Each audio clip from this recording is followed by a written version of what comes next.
Are Man United going for the wrong player at Barcelona? That is what we're going to dive into in this episode of The Ripple Effect. It's a Monday. We'll go easy.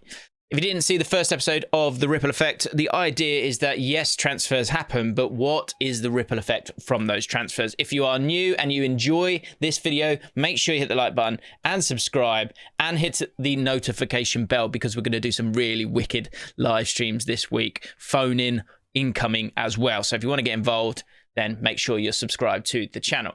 So Barcelona, Lewandowski, the ripple effect. In this video, we'll talk about the sort of tidal wave, if anything, that could occur when it comes to Barcelona, which is a squad that is now pretty stacked. I've got to be honest. Let's start off with Lewandowski, and then we will dive into what will occur from the other players that are left over and were now quite possibly playing second fiddle. Lewandowski, of course, making that move. He's going from Bayern Munich, where, amazingly, he had so few touches. He wasn't really involved in the hold-up play at all. That was done by the other players in the team. Probably not to the same sort of pace, but Barcelona, of course, are a very possession-heavy side. So I think he will come in. He will obviously play through the middle. The important thing to remember is that Xavi only plays one striker. So be it a 4-3-3 or a sort of asymmetric 4-2-3-1, and I think there might be, obviously Rafinha's going to play a big part in that. Dembele signing the new deal as well is going to be important. But what does this mean, first of all, for Aubameyang? Arsenal fans, talk to me. You know him better than I do. Is he the kind of personality that will stay there and play second fiddle? Because I think he did brilliantly. Of course he did, coming in January. And what's interesting as well is in terms of his role, he plays as an advanced forward. He kind of stayed out of the way of that build-up and looked to stretch the play a lot of the time. That isn't totally what Lewandowski does. But look, the bottom line is Lewandowski has come through the door, so he will certainly play. Let me show you his sort of season heat map. Hopefully you can see it there on just underneath me. So he is a penalty box player. That's what he does. He does not mess about. But what I thought was really interesting is that some people might be sort of nervous about that in terms of his hold-up play and those other elements of his game. But actually, for Poland, I was looking at this. So if you look at the last game he played, I think it was for Wolfsburg, for Bayern Munich. Look how many touches he had in the whole game here. Where is it?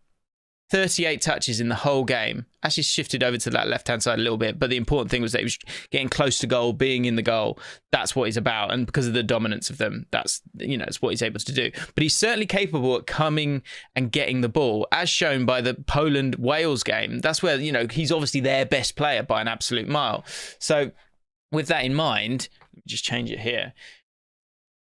In this game, he had a lot more, 10 more touches, getting involved in the play a lot more, and his passing was really, really important from them, and stayed more centrally as well. So I think at Bayern Munich, it will be more of the Polish side, Lewandowski, than the one at Bayern Munich, because I just think he won't want to be that advanced forward who pushes and pushes and pushes. So with that in mind, he will play that a little bit differently. So the differences between Aubameyang and Lewandowski, the first one is the fact that Aubameyang really did play as that advanced forward. The second one is defensively, because Lewandowski is not overly concerned about putting that work in. That's just not who he's been, and that's not what's been asked of him at Bayern Munich. And I think it's something that, if you want to kind of use the Ronaldo comparison, you could be a little bit concerned there for a second. But I think overall it shouldn't matter. But there will be a difference. I can show you now. If you look at the comparisons between Aubameyang and Lewandowski in 23.5 90s, in terms of pressures, 395. So much more with a lot less games.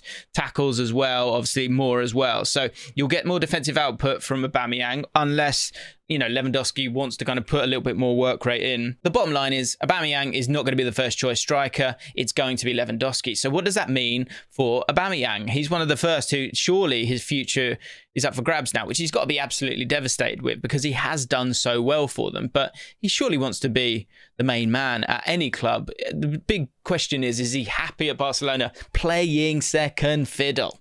Here's your fiddle, Aubameyang. No, it's the second one, mate. So what does he do? I wonder if Atletico Madrid could be a really good option for him. If you think of sort of the Indian summer that they've provided to numerous players after they've kind of been at those big clubs and it's not totally worked out, I think that could be a really good fit for them. Suarez, of course, is making his way, I think, certainly in the next year or so. So in terms of a ready-made, high-quality finisher, they don't really have a long list of that kind of advanced forward. So I think he would be a really good fit for them. Otherwise, let me know in the comments below, where do you think Aubameyang would fit if he were to move on? Right, next stage of the ripple effect. Have a look at this. There is a answer here when it comes to the ripple effect. I'll give you a clue. Numbers. I'll give you 5 seconds to try and guess who the next person is that we're about to talk about. Number 9.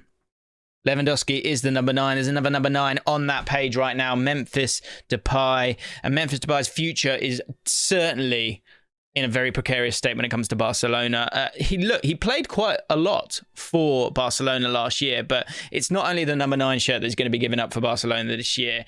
And Fabrizio Romano has reported that he will be quite likely on his way. Barcelona board had new direct talk with Memphis Depay this week. Xavi counting on him in case he decides to stay. If not, the club is flexible on low transfer conditions. Low transfer conditions. Memphis would accept a potential transfer only to an important club. Now, I really like Memphis Depay. I think he's a really, really exciting player, but he's not going to get the minutes that he wants because he's going to be settling as a third choice player for Barcelona at this moment in time. Think of the players that they've got out there, the depth that's there as well. It looks like his time is up. So what does he do?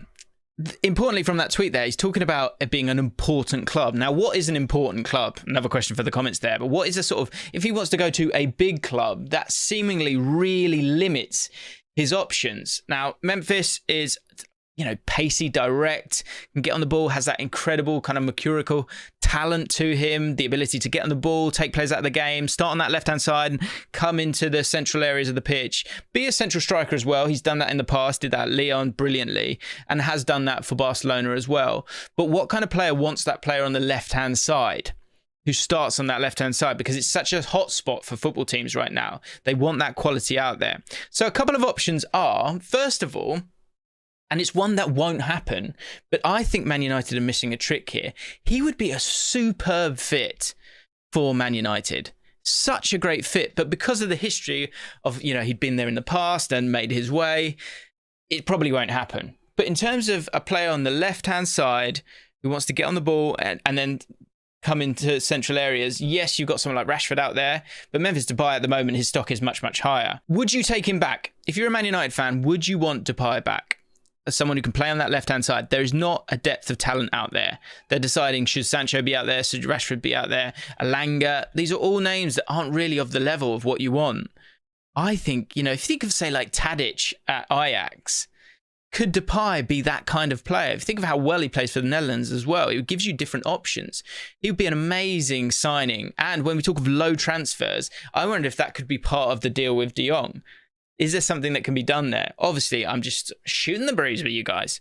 But in terms of a player that could go there and do something pretty quickly, Dutch as well. I don't know what his links are with Ten Hag from that point of view, but probably nothing, right?